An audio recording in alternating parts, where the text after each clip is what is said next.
Coucou à tous, j'espère que vous allez bien. Aujourd'hui une vidéo un petit peu spéciale puisque c'est le retour de mes favoris. Donc tout ce que j'ai pu voir, écouter, lire, mais hors roman, qui m'ont inspiré, ou alors si j'ai des petits coups de gueule à passer. En tout cas, je vais vous présenter aujourd'hui un petit peu tout ce qui a inspiré et motivé mon mois de janvier et qui n'est pas en rapport avec la lecture.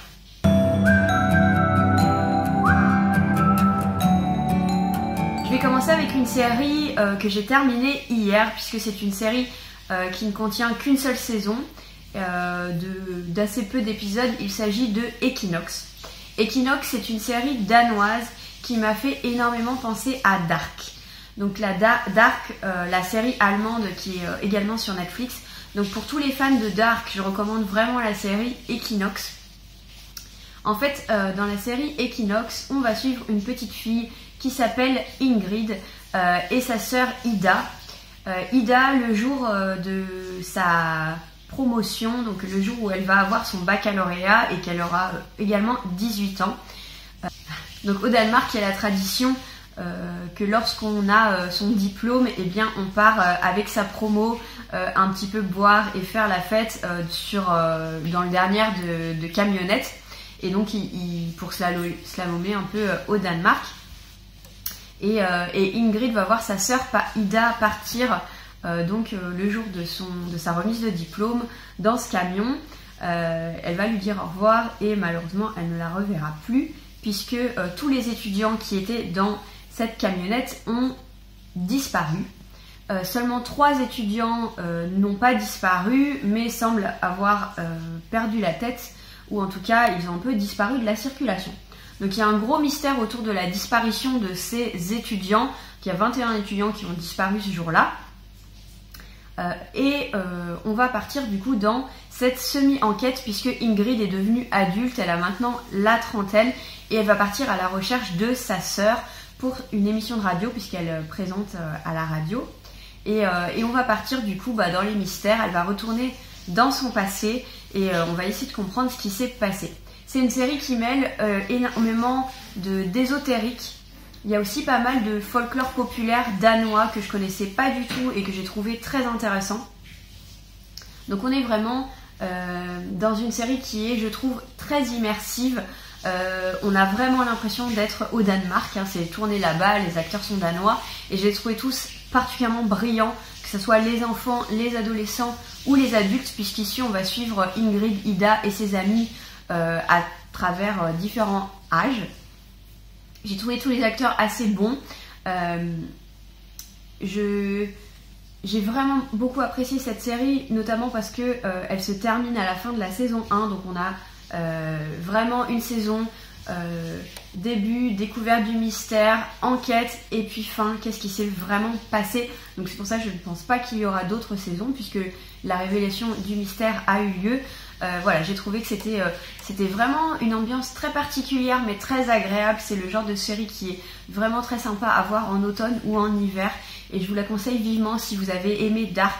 C'est beaucoup moins complexe que Dark, donc ça peut, même si pour vous Dark c'était trop alambiqué, je pense qu'Equinox ça peut être un très très bon substitut, donc je vous la conseille vivement et en plus ça fait découvrir un petit peu d'autres cultures, donc vraiment gros favori sur cette série. Une autre série dont je voulais vous parler qui est également sur Netflix, il s'agit des mondes extraterrestres. Donc c'est une série docu-fiction de quelques épisodes, 4 ou 5, où en fait on va aller explorer la vie sur d'autres planètes.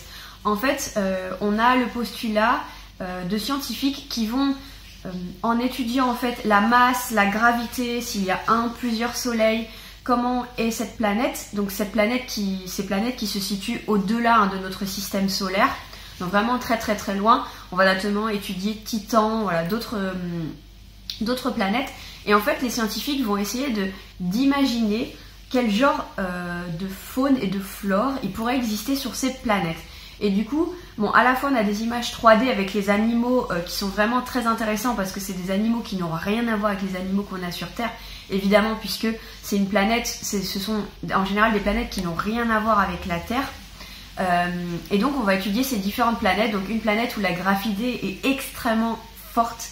Donc comment il peut y avoir de la faune et la flore dans cet environnement. Il y a une planète où par exemple elle est exposée à son soleil uniquement sur la moitié. Tout le reste vit dans la nuit. Donc on a la moitié d'une planète qui vit dans la nuit et le froid intense, et l'autre planète qui vit avec des chaleurs extrêmes toujours dans la journée. Donc quel genre de vie peut se créer là-bas.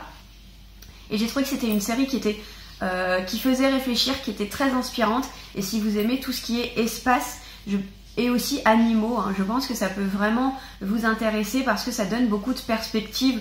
On se rend compte en fait finalement pourquoi sur Terre certains animaux réagissent comme ça, pourquoi nous finalement on réagit comme ça. Est-ce que c'est par rapport au soleil, la gravité, l'espacement en fait par rapport aux rayons du soleil. Voilà, énormément de choses personnellement j'ai trouvé qu'elle était très inspirante et j'ai appris énormément de choses. Donc je vous conseille vivement Les Mondes Extraterrestres sur Netflix si vous aimez un peu tout ce qui est espace scientifique et que vous voulez en découvrir plus. On continue un petit peu dans l'ésotérique après Equinox, puisque je voulais vous parler d'une autre série qui est plutôt un documentaire en plusieurs épisodes sur Netflix également, qui s'appelle Survivre à la mort. Alors c'est un documentaire, j'y allais un peu les yeux fermés parce que la mort c'est un sujet qui est à la fois pas évident, mais qui me pose beaucoup de questions. Je réfléchis beaucoup à ce sujet ces derniers temps, j'essaye de prendre du recul, j'essaye de m'informer sur des choses peut-être un peu ésotériques pour beaucoup de gens, mais qui personnellement m'intéressent. Je me suis pas du tout fait une opinion, je dis pas que je crois pas, je sais pas du tout. Tout ce que je sais c'est que cette série a apporté beaucoup de questions, quelques réponses, mais surtout beaucoup de questions, mais en tout cas qu'elle m'a ouvert les yeux sur énormément de pratiques, de choses qui existent, mais que je n'avais absolument aucune idée que ça existait.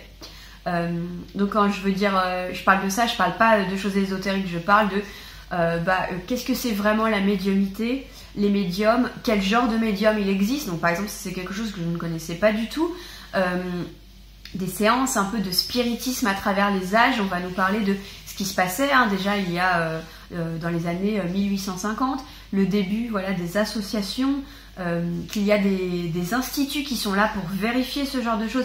Voilà, énormément de faits. Et ça j'ai beaucoup aimé parce que ça présente énormément de faits. Après il y a beaucoup de choses, c'est on y croit pas, mais ça entre guillemets chacun se fait sa propre opinion. Mais pour tout ce qui était fait plus ou moins scientifique, mais en tout cas historique, j'ai trouvé que c'était très intéressant. Donc il va y avoir des épisodes sur la vie après la mort, sur les médiums, sur les expériences de mort immédiate, ce genre de choses, en regroupant pas mal de témoignages. Évidemment, à prendre des pincettes, pas tout prendre pour argent comptant, mais j'ai trouvé que ça ouvrait les yeux. Si c'est un sujet qui vous intéresse, je pense que c'est une série, j'ai trouvé qui était très bien faite, qui n'a pas beaucoup d'épisodes et qui va vous ouvrir les yeux, en tout cas avec mon copain qui est également très très rationnel, puisqu'on est tous les deux vraiment les pieds sur terre. Alors certes je fais du marketing, mais j'ai beaucoup cette démarche scientifique en tête, et je pense que ça peut vous apporter quelques points de questionnement ou d'approfondissement. Donc je vous conseille vivement cette série. On va passer maintenant sur Amazon Prime avec une série que j'ai trouvée extrêmement divertissante. Il s'agit de Upload.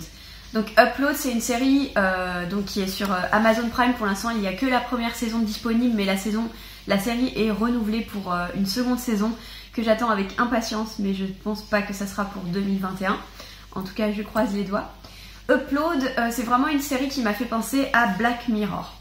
On va suivre un jeune homme, puisqu'il a la trentaine, qui est à Haïti, qui travaille dans la programmation du NAP, et qui est en couple avec une jeune femme qui est très riche. Et en fait, on est dans un monde très futuriste, mais qui fait extrêmement réaliste. On a l'impression que c'est le monde d'aujourd'hui, mais dans 30 ans. Mais vraiment de façon très très réaliste. En tout cas, j'ai pas trouvé que ça faisait film de science-fiction, si vous voulez. Ça faisait vraiment notre quotidien, mais amélioré ou non, avec des éléments de technologie. Et donc, ce jeune garçon va avoir un accident de voiture, c'est dans le premier épisode, donc il n'y a pas de spoil. et va se retrouver uploadée, puisque on est dans un monde où on peut décider soit de mourir de manière naturelle, soit avant la mort d'être uploadé dans un programme, un peu comme les Sims, sauf qu'on est programmé dans une réalité virtuelle qui évidemment va dépendre de ses moyens et de l'argent qu'on a pu économiser. Sauf que dans le cas de ce garçon, eh bien c'est sa copine qui a la main sur le compte en banque, et donc c'est elle qui va contrôler absolument tout ce qu'il peut faire dans ce monde. Il va se retrouver dans le monde virtuel des très très riches, mais avec des moyens très limités, puisque il n'est pas du tout libre.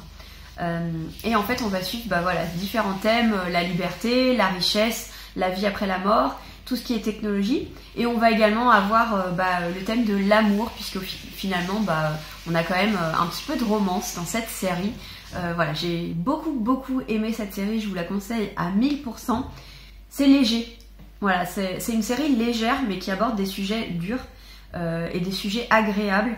Donc si vous voulez un petit peu de science-fiction, de Black Mirror, mais de façon tout douce, voilà, pas aussi direct et dur que Black Mirror, je vous conseille 1000 fois cette série Upload sur Amazon Prime, qui m'a personnellement pas mal bluffé, et je m'attendais pas du tout à ça, donc go for it.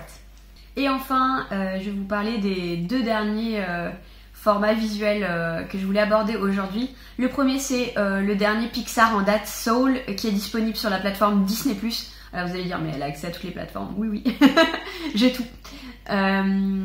Donc Soul, c'est un professeur de musique qui a la quarantaine. Donc voilà, il est dans une phase de sa vie où il continue de poursuivre son rêve, qui est de jouer de la musique de façon professionnelle, mais pas juste dans l'enseignement. Et on sent qu'il poursuit ce rêve, mais qu'il arrive un peu au bout.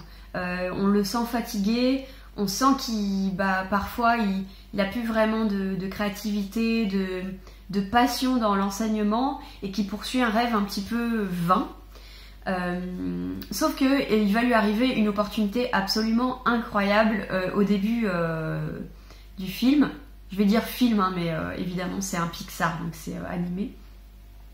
Et il va lui arriver une opportunité incroyable, il va pouvoir jouer dans un groupe de jazz, il va avoir enfin cette chance, la chance qu'il a poursuivie quasi toute sa vie. C'est un peu le rêve ultime, sauf que le même jour, il va mourir.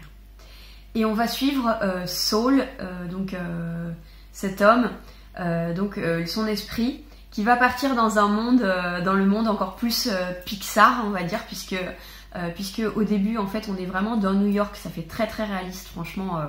Les graphismes sont incroyables, et on va partir dans un monde un petit peu différent, puisque il va pas vouloir en fait aller dans l'afterlife, la vie après la mort. Il va vouloir aller, en repoussant à fond cette idée, il va se retrouver mentor dans le royaume des âmes à naître. Donc c'est un monde en fait graphiquement qui est magnifique, où il y a énormément de références à l'art moderne, à Picasso, c'était au cubisme. J'ai vraiment adoré, franchement au niveau graphique j'ai rien à dire, c'est splendide. Et en fait j'ai adoré les idées qui étaient derrière. J'ai adoré cette idée de se retrouver dans le monde des âmes à naître, des discussions encore une fois sur la vie après la mort. C'est d'ailleurs après le visionnage de Soul que j'ai eu envie de regarder Survivre à la mort, la petite série. Parce que ça nous a fait poser des questions. J'ai trouvé que, à la manière de Vice Versa, c'était un Pixar qui posait beaucoup de questions, qui nous donnait envie d'aller réfléchir sur le sujet. Et voilà, c'est un Pixar que j'ai beaucoup aimé. Je pense pas que ça sera le Pixar qui m'a le plus diverti ou le plus touché, mais pour les points de réflexion qu'il met en place, pour le questionnement qu'il m'a donné, je trouve qu'il est aussi intéressant que Vice Versa. Donc je pense pas que ça soit pour tout le monde, je pense que tout le monde ne va pas accrocher à ce Pixar, mais moi je l'ai trouvé vraiment très sympa, et je vous conseille d'aller jeter un œil, à la différence de Mulan que j'ai trouvé nul. Voilà, je ne vais pas parler plus d'une minute sur Mulan. Mulan, c'est mon dessin animé préféré, j'ai trouvé que le film était un gâchis sans nom. Alors, costume, maquillage, décor, époustouflant. acteur, à part encore Mulan, mais acteur, action, effets spéciaux, arts martiaux, nul. Voilà, et moi j'ai pas aimé parce qu'il n'y avait pas Mouchou. Je suis tout à fait ok avec le côté réécriture, hein, le côté finalement c'est un film, hein, voilà, fallait pas s'attendre au même dessin animé. L'humour mauvais, c'était pas drôle, ils ont essayé d'en faire des blagues, mais déception, franchement c'était la déception ultime, et je suis contente que Disney Plus nous ait offert ce film, parce que si j'avais payé en Disney Plus Premium 30 € pour voir ce truc, je pense que je me serais plaint et j'aurais fait une vidéo Clash Mulan, Clash Disney Plus. Donc voilà, je m'arrête sur Mulan. Et la toute dernière série que je voulais aborder aujourd'hui, c'est une série, j'aurais jamais pensé la regarder. Honnêtement, quand j'avais vu l'engouement pendant le premier confinement sur cette série, j'étais là, mais qu'est-ce que c'est que ce truc? Ça me donne pas du tout envie. La photo me donnait pas du tout envie, et je pense que quand on voit la photo, on comprend. Limite, j'avais l'impression qu'on parlait de meurtrier. Alors pourtant, j'aime bien les trucs avec les meurtres, Ted Bundy, tout ça, j'ai adoré. Mais c'était pas ce que j'avais envie de regarder en ce moment. Et alors, j'arrête le teasing. Donc ça s'appelle Au Royaume des Fauves. Je pense que tout le monde a vu cette série, donc je vais pas trop m'appesantir dessus, mais en fait on va se retrouver dans le scandale des trafics d'animaux sauvages aux États-Unis. J'avais aucune idée que le trafic avait cette ampleur, mais vraiment aucune. Je n'avais même pas réalisé que c'était à ce point-là. Et en fait on va se retrouver avec Tiger King, donc ce mec qui a un zoo privé qui s'occupe de ses animaux, plus ou moins bien. Et on va se retrouver dans ce microcosme plein de scandales. Mais vraiment, mais les scandales, j'avais l'impression d'être dans Dallas ou genre Santa Barbara, ou ce genre de vieux trucs où il y a chaque épisode un rebondissement. Leur vie, mais... En fait, leur vie, c'est vraiment un TV show. Il n'y a pas d'autre mot. Il y a du scandale, du rebondissement. On s'ennuie pas. J'ai trouvé très intéressant de voir que certaines personnes qui défendaient la cause animale, finalement, faisaient exactement la même chose que ceux qui avaient des zoos privés. Hein. Clin d'œil à Carole Basket, que j'ai détesté du début à la fin et que j'ai trouvé que c'était une hypocrite, mais sans nom. J'en dirai pas plus pour pas vous spoiler. Hyper intéressant. Franchement, cette série, elle m'a... on est un peu dans l'Amérique profonde de Trump. Hein. Moi, c'est ça que ça m'a fait penser. Avec un peu plus d'ouverture d'esprit, parce que, par exemple, notre Tiger King, il fait partie de la communauté homosexuelle, donc je suis pas sûre que ça fit tout à fait, hein, avec la communauté de Trump. Mais voilà, ça m'a ouvert les yeux sur une Amérique dont je n'avais vraiment aucune idée. Si les États-Unis, ça vous intéresse, si vous êtes intéressé par les animaux, ou si vous voulez tout simplement une série à scandale, mais réelle, allez-y. Genre, c'est pas la chronique de Bridgerton, mais c'est juste la vraie vie. Voilà, et c'est dingue. Et c'est dingue, et c'est choquant, c'est surprenant, c'est choquant, ça m'a donné envie de vomir à certains épisodes, mais regardez-la parce que... Voilà, c'est tout pour cette vidéo un petit peu favori hors lecture. J'espère que vous avez fait quelques découvertes et que ça vous a donné envie d'aller creuser certaines séries ou films que je vous ai présentés. Alors oui, tout n'est pas disponible sur Netflix, hein. Il y a aussi du Amazon Prime et du Disney+, mais je sais que certains d'entre vous l'ont. Je vous recommande vraiment toutes ces séries, à part Mulan. Hein. Celui-là, non. Il n'y a pas d'autre mot que non. Je vous souhaite vraiment un bon visionnage parce que vous allez vous éclater. Sur ce, j'espère que vous avez apprécié cette vidéo. N'hésitez pas à mettre un petit pouce et je vais essayer de renouveler en fait ce format tous les mois si j'y arrive, et parce que j'ai envie en fait de parler d'autre chose que de lecture, et cette envie est de plus en plus présente. Je vais aussi vous parler de mes bullet journal, de mes carnets livresques. C'est une vidéo que j'ai tournée mais j'étais tellement pas satisfaite du montage que je vais devoir la refaire. Donc voilà, je commence à sortir un peu de ma zone de confort et j'espère que ça vous plaît. N'hésitez pas à vous abonner si c'est toujours pas fait. Et puis sur ce, à la prochaine.